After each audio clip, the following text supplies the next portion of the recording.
Hey everyone, welcome to my channel Rumana's kitchen. आज मैं अंडा बिरयानी की रेसिपी के साथ हाजिर हुई हूँ। इसे तो कई तरह से बनाया जाता है, तो चलिए हम देखते हैं हमने कैसे बनाया है।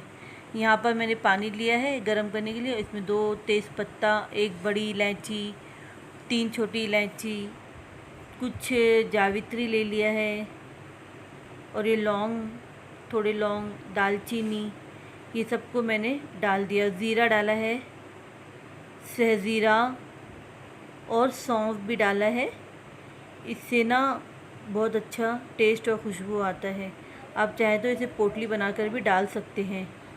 और ये मैंने थोड़ा शक्कर डाला है बैलेंस करने के लिए टेस्ट को। और ये है 1 टीस्पून नमक डाली हूँ मैं। नमक इतना डालिए कि चखने पर वो लगे कि हाँ नमकीन पानी जैसा लगे। और ये मैं ना नींबू का रस डाला है, इससे चावल खिला खिला बनता है। और ये तेल है जिससे चावल चिपकेगा नहीं।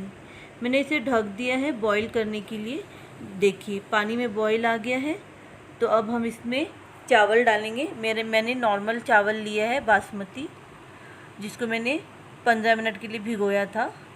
इससे भी बिरयानी अच्छी बन जाती है।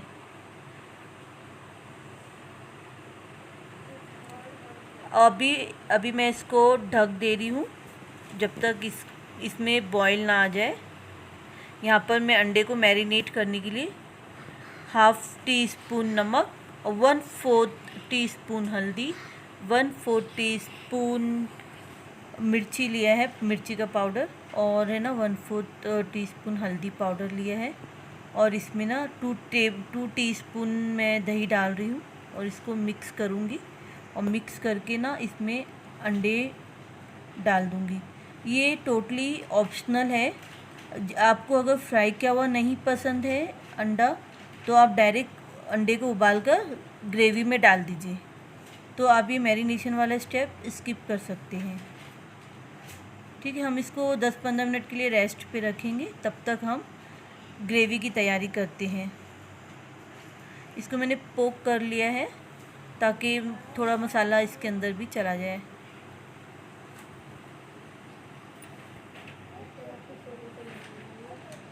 यहाँ पर मैंने मस्टर्ड ऑयल लिया है। मैं ज़्यादातर नॉन वेज और अंडा ना मस्टर्ड ऑयल में ही बनाती हूँ। और ये 3 प्याज मैंने लिए हैं। ठीक है, और इसको मैं ना गोल्डन फ्राई करूँगी। जब तक प्याज हो रहा है तब तक मैं चावल देख लेती हूँ। देखिए मैंने चावल को ड्रेन कर लिया था क्योंकि मेरा चावल तैयार हो गया था। अच्छा खिला खिला भी हुआ है और चिपका भी नहीं है। आप भी इस तरीके से बनाइएगा तो आपका भी चावल चिपकेगा नहीं। ये देखिए हमारा प्याज भी गोल्डन ब्राउन हो गया है। अब हम इसे ना एक बर्तन में निकाल लेते हैं फ्लेम बंद करके। ये देखिए मैंने 2 हिस्से में बांटा है। थोड़ा सा मैं गार्निश के लिए लिया है, और ये वाला जो है ना इसको मैं पेस्ट बनाऊंगी। ठीक है,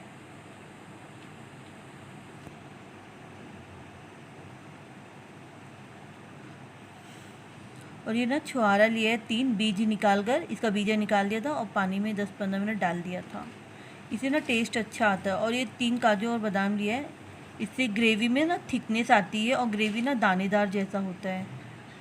थोड़ा पानी डाल के इसका हम पेस्ट बना लेंगे। देखिए हमारा पेस्ट तैयार हो गया है।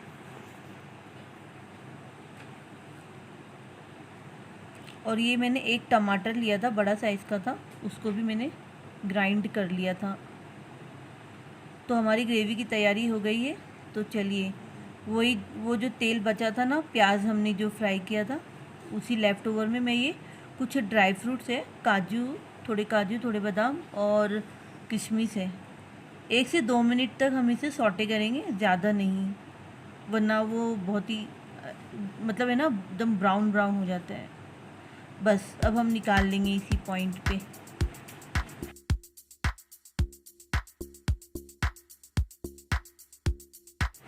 ये लेफ़्ट ओवर तेल है जिसमें हमने प्याज ब्राउन किया था ना, उसी में मैं ये मैरिनेशन किया हुआ अंडा डाल रही हूँ फ्राई करने के लिए। ये टोटली ऑप्शनल है।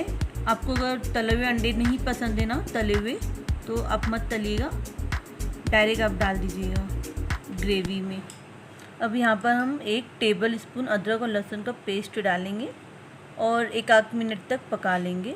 और ये गया 1/2 टीस्पून हल्दी का पाउडर, हाफ़ टी स्पून लाल मिर्च का पाउडर और हाफ़ टी स्पून धनिया का पाउडर। हम ये थोड़ा थोड़ा डाल रहे हैं क्योंकि मैरिनेट किया था ना, तो उसमें भी डाले थे। और ये है बिरयानी का पेस्ट, जो हमने प्याज लाल किया था ना, वो पेस्ट है। पानी डाल के थोड़ा सा ले लिया मैंने, और ये टमाटर का पेस्ट भी डाल दिया। अब इसमें हमें ना हाफ़ टी स्पून है ना नमक डालेंगे। नमक यहाँ पर ध्यान से डालिएगा क्योंकि हमने अंडा को मैरिनेट किया, उसमें भी डाला है और चावल में भी डाला है, चावल के पानी में, तो इस चीज़ का ध्यान रखिएगा। अब हम थोड़ी देर मसाला को पकाने के बाद इसमें 2 टीस्पून खट्टी दही डाली है मैंने। दही डालने से क्या होता है, कलर भी अच्छा आता है और टेस्ट भी लगता है। ये है 1 टीस्पून गरम मसाला, मैंने 1 टीस्पून डाला है क्योंकि स्टार्टिंग में मैंने कोई भी गरम मसाला नहीं डाला है ग्रेवी में, इसलिए। और ये ना 1 टीस्पून काली मिर्च और ज़ीरा का पाउडर डाला है। अब इसको हम थोड़ी देर तक भून लेंगे। मसाला को तो भूनेंगे तो ही टेस्ट आता है, वरना ना वो कच्चापन लगता है, इसलिए मसाला को भूनिएगा। खाना बनाना थोड़ा पेशेंस का काम है, आर्ट है, मगर पेशेंस भी चाहिए। अब इसमें मैंने अंडा को डाल दिया है जो मैंने हल्का फ्राई किया था। ये देखिए कितना मस्त भुना गया है ना, इतनी आसानी से मूव हो रहा है ये। आप भी इसी तरह मसाला को भूनिएगा, क्योंकि ना अगर मसाला नहीं भूनेंगे तो मसाला भी कच्चा लगेगा और अंडे का भी थोड़ा थोड़ा महक रहेगा। अब इसमें हम ना तकरीबन 1.5 कप पानी डाला है ये। इसको ना अब हम ढककर लो फ्लेम पे 5 मिनट के लिए पकाएंगे ताकि आलू गल जाए। ठीक है, ये देखिए हमने ढक्कन लगा दिया है। ये कढ़ाई छोटी है, हम इसको बड़ी कढ़ाई में ले लेते हैं। ये देखिए हमने बड़ी कढ़ाई ले ली है, क्योंकि ना इसमें हम चावल भी डालेंगे ना, तो आराम से फिट हो जाएगा चावल। और मैंने आलू चेक किया था, आलू गल गया है। आप भी चेक कर लीजिएगा कि आपकी आलू गली है कि नहीं। ये हमने चावल डाल दिया जो बना के रखा था। इसको अच्छे से फैला लीजिए। और ये मैंने फूड कलर डाला है, लिक्विड फूड कलर है, और ये ग्रीन कलर का ये भी थोड़ा सा मैंने डाल दिया है। और ये ना प्याज जो हमने गोल्डन ब्राउन किया था गार्निश के लिए, और ड्राई फ्रूट, इसमें मैं 1 पैकेट ना मैगी का मसाला डाली हूँ। इसको अच्छे से मिक्स कर लेंगे और डालेंगे, इससे टेस्ट बहुत अच्छा आता है। आप इसकी जगह पे कोई भी चाट मसाला यूज़ कर सकते हैं या आमचूर का पाउडर भी यूज़ कर सकते हैं। अभी मैंने कोतमीर से भी थोड़ा सा कोतमीर डाल दिया है इसमें, इसका भी फ्लेवर आ जाएगा। अब है ना इसको हम 10 मिनट के लिए लो फ्लेम पर पकाएंगे, 10 मिनट के लिए लो फ्लेम पर। ठीक है, उसके बाद हमने देखिए 10 मिनट के बाद ढक्कन खोला तो इतनी खुशबू आ रही थी ना कि मत पूछिए। आहा, बना भी बहुत बढ़िया है, बहुत अच्छी खुशबू आ रही थी इसमें।